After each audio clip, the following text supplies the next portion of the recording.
Welcome back to another technical deep dive here in the debug zone. Today we're tackling a big question and breaking it down with insights from other users. Hopefully this clears up some misconceptions and helps you get the answer you need.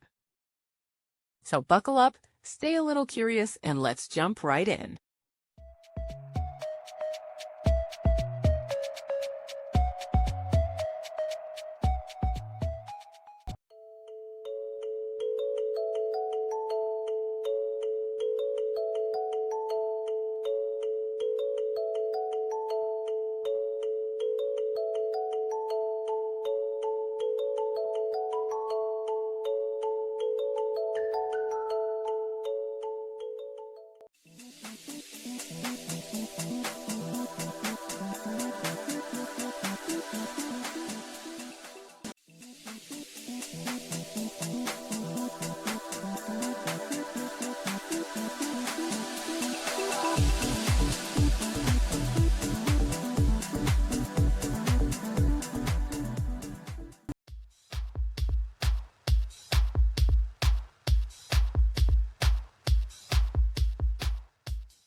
And that's a wrap.